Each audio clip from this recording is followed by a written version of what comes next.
wabarakatuh. Waalaikumsalam. Pertama tentu saya mengucapkan terima kasih kepada panitia nih, teman-teman di Banten ya, yang selalu mengundang saya. Jadi saya senang nih kalau balik ke Banten. Kok Banten ya, bener ya Banten? Tangerang. Karena dulu koasnya saya di Rumah Sakit PRSUD Kabupaten Tangerang. Jadi nostalgia, tapi senang sekali berada di sini. Jadi dan alhamdulillah nih, mohon maaf tadi yang belakang nggak kebagian bangku, kasihan juga ya, nanti bisa dibawakan bangku dari luar. Jadi pesertanya antusiasnya luar biasa. Terima kasih Banten yang sudah membuat acara ini. Tepuk tangan ya untuk Banten. Nah, materi yang dipilih itu betul-betul materi yang sangat basic teman-teman. Jadi basic karena semua ahli THT pasti akan mendapatkan pasien yang nantinya, karena kebanyakan ya THT itu kan telinga, hidung, tenggorok. Nah kebanyakan orang datang tuh dengan keluhan pendengaran, telinga, atau hidung, atau tenggorok. Nah di dalam keluhan telinga itu biasanya karena ada gangguannya baik telinga luar, tengah, dalam, pasti ada tersinggung gangguan pendengaran. Bagaimana kita menentukan fungsi pendengaran yang baik? Nah tentunya dengan pemeriksaan mulai dari basic yaitu penala dan subjektif audiometri, dan nanti ada pemeriksaan objektif timpanometri untuk acoustic emission dan BH. Saya juga berterima kasih nih sahabat saya yang rajin datang, Mas Denny, makasih ya datang terus. Ya, jadi kita mulai saja. Saya mendapat tugas untuk melakukan pemeriksaan penala dan audiometri ada murni. Tapi saya mau ikut-ikut nih, tadi orang pada baca pantun ya. Cakepnya jangan lupa ya. Dari Jakarta ke Tangerang, naik mobil lewat jalan tol. Selamat datang para peserta. Semoga simpos dan workshop Adios sukses, berkah dan manfaat. Baik, kita langsung saja ya. Yuk silahkan nih, kalau saya gimana sih pencetnya ini ya. Nah oke. Ini tadi nggak usah ya, Dr. Hafifah sudah menjelaskan sangat jelas bahwa ini sebenarnya alat penerima kita. Kita tahu kalau how you hear harus ada sumber, harus ada media, dan ini tugas kita. Kita menjaga penerima kita ya, reseptor kita harus dengan baik. Baik luarnya, tengahnya, dalamnya harus kita jaga betul-betul. Kita udah tahu ya bagaimana fungsinya, ada fase konduksi, transduksi, transmisi, processing, tadi sudah dijelaskan. Nah, di dalam menangani gangguan pendengaran, nomor satu adalah selalu ya, 60% adalah anamnesis. Jadi teman-teman jangan lupa nih ya, anamnesis. Pendengarannya menurun, apakah itu tiba-tiba atau perlahan, atau mulai terjadinya kapan, apakah lebih baik yang kanan atau kiri, apakah makin menurun, itu semua harus kita tanyakan. Adakah telinga berbunyi, apakah ada terpajang bising, rasa kurang nyaman ketika mendengar bunyi, adakah riwayat keluar cairan, adakah riwayat pemberian obat-obat ototoksik, itu semua harus tanya dulu ya, supaya kita tahu nih arahnya kemana nih ya. Ada rasa penuh, riwayat trauma, kemudian obat ototoksik, gangguan pendengaran pada keluarga, adakah gangguan keseimbangan, dan riwayat penyakit yang pernah diderita. Jadi sebelum kita melakukan pemeriksaan audiometri, kita harus melihat dulu fisiknya. Tadi anamnesis, kita cek fisiknya, kita lihat adakah serumen, adakah benjolan, benda asing, cairan, dinding liang telinga, apakah merah, bengkak atau hidup. Kita lihat gendang telinganya. Jadi kalau misalnya orang ya datang dengan keluhan sakit banget, sakit, apakah tes audiometri bisa kita lakukan? Kalau orangnya sakit banget nih, nggak bisa ya, kasihan karena akan nempel. Nah Berarti kita curiganya apa nih? Kemungkinan problemnya ada di telinga luar. Itu harus dibereskan dulu ya. Kemudian kalau misalnya orang keluar cairannya banyak banget, apakah tes audiometri akan tetap kita lakukan? Harus paling tidak dibersihkan dulu supaya nanti ini alatnya nih nggak bekas ya, terus bleber-bleber gitu kita pasang di tempat orang lain.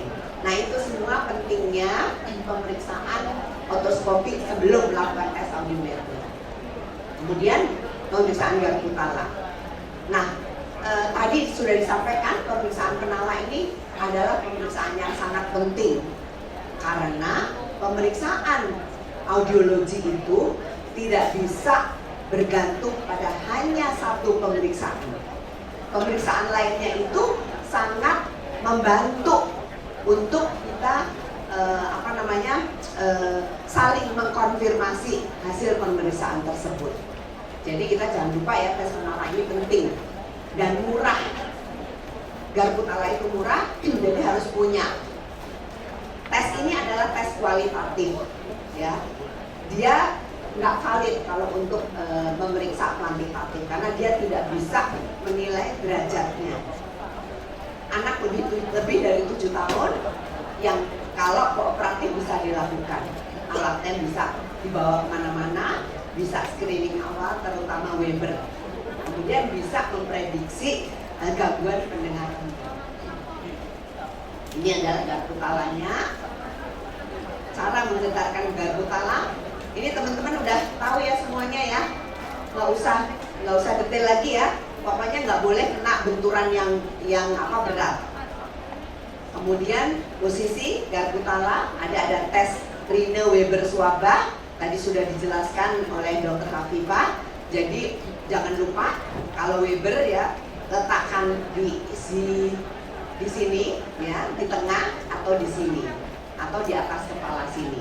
Rine cara meletakkannya dan bagaimana posisi yang benar.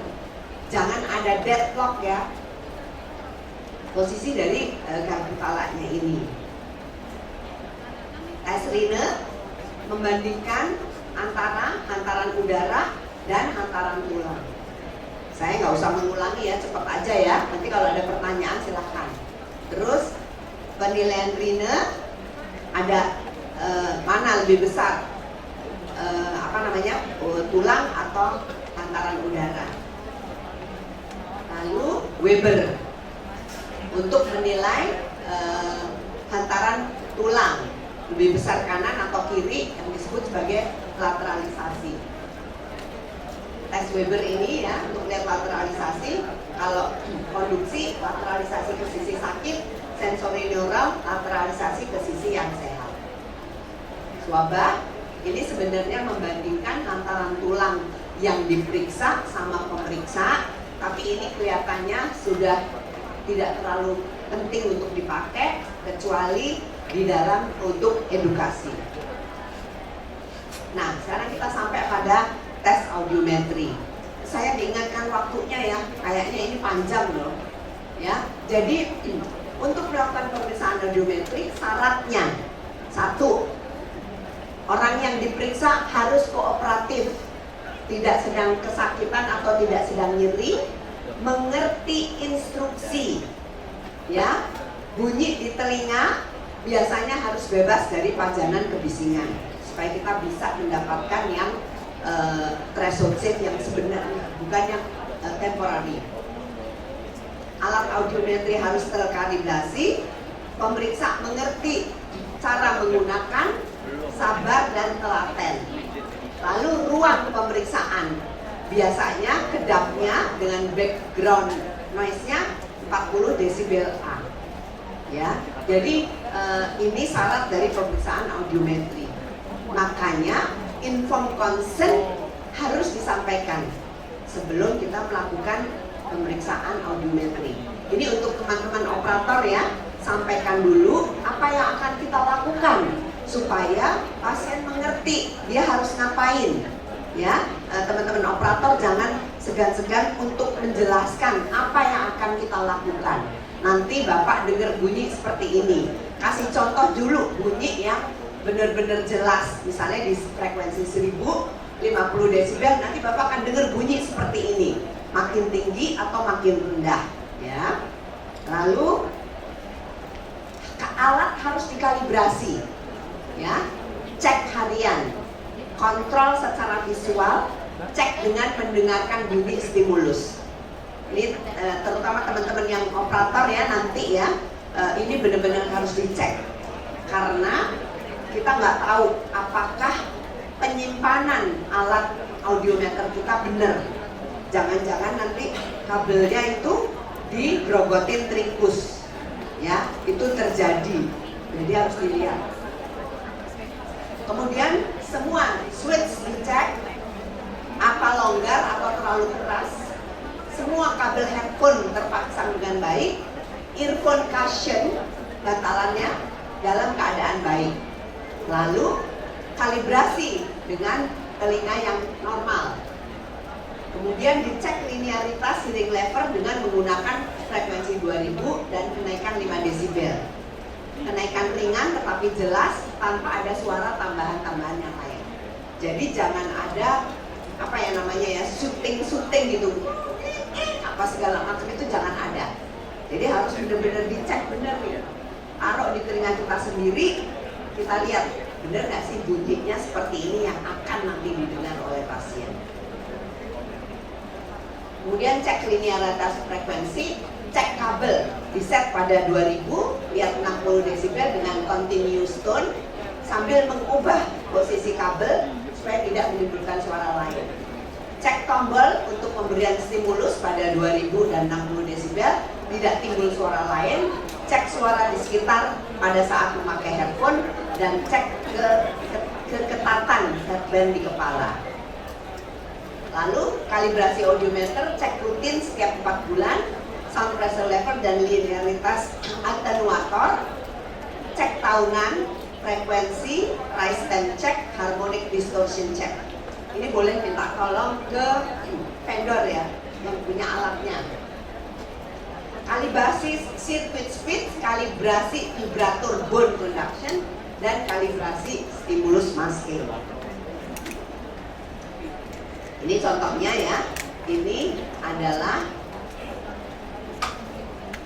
terminologi dari audiologi. Kemana ini?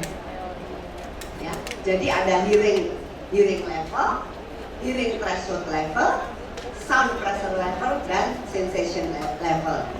Ini notasi-notasinya ya. Nanti kita lihat kalau kanan itu air conduction bulat, kiri silang, dan seterusnya. Ini kita lihat asa atau iso atau ansi. Ini 0 desibel yang kita kenal bersama ya, bahwa desibel itu adalah kesepakatan ya, dan kita sepakati bahwa nilai normalnya adalah 25 desibel. Nah, sekarang kita bicara juga tentang hantaran udara atau air conduction dan hantaran tulang. Hantaran tulang kita gunakan bone vibrator, sedangkan hantaran udara kita menggunakan bantalan atau headphone. Nah, ini jenis transducernya bisa insert ya, bisa insert phone, bisa circumaural phone dan supraaural, dan pakai bone vibrator. Prosedurnya, nah ini teman-teman operator ya terutama ya, instruksi jelas dan dimengerti. Angkat tangan atau telunjuk bila ada suara atau tidak ada suara, atau menekan tombol jika mendengarkan bunyi. Tergantung nih alat kita kayak apa ya, itu yang mesti dijelaskan kepada pasiennya. Jelaskan dulu, saya akan mau melakukan apa, nanti bapak ibu merespon apa. Jadi ini instruksi harus jelas. Lalu memasang headphone dengan benar, tepat, dan nyaman. Jangan miring-miring ya, harus pas. Lalu pasien duduk di kursi.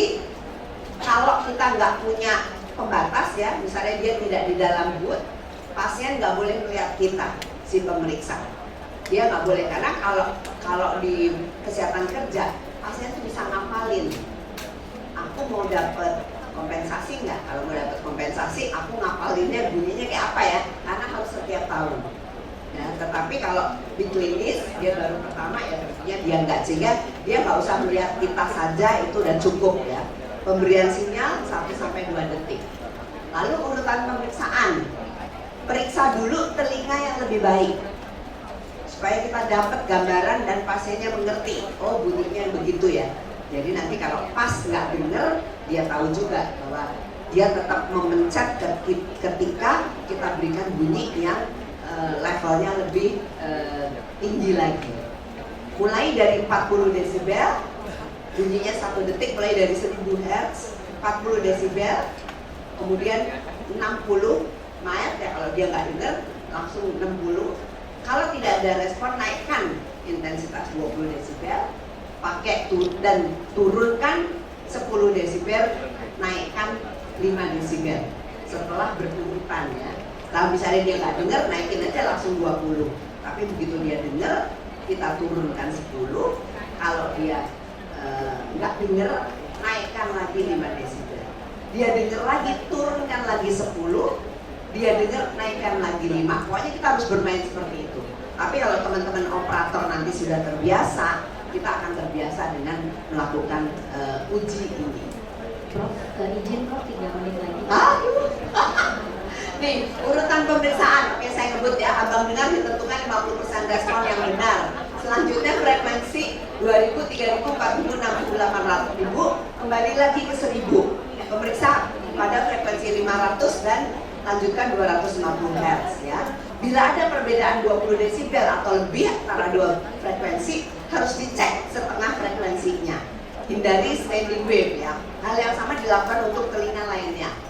Penilaian audiogram, gambaran audiogram dan simbol-simbolnya, informasi dalam audiogram, jenis dan derajat gangguan pendengaran, metode masking, dan mengerti prosedur rujukan. Ini cepat ya. Nah ini simbol-simbolnya ya teman-teman, ini harus dihafalin ya. Ini bone kanan, bone kiri, R kanan, R kiri ya. Ada masking juga begitu ya. Ada masking nih, harusnya kurung kurawal besar, kurung besar tutup, ini kurung besar terbuka.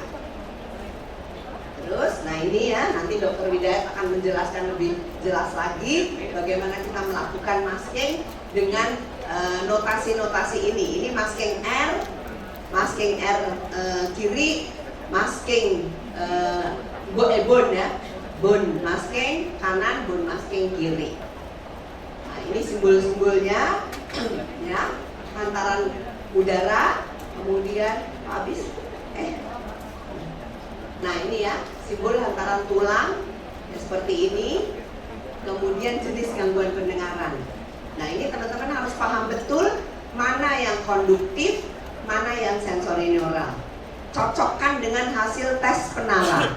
Ya, kalau audiogram konduktif itu bone conduction pasti lebih bagus daripada air conduction. Air conduction-nya turun, ada gap.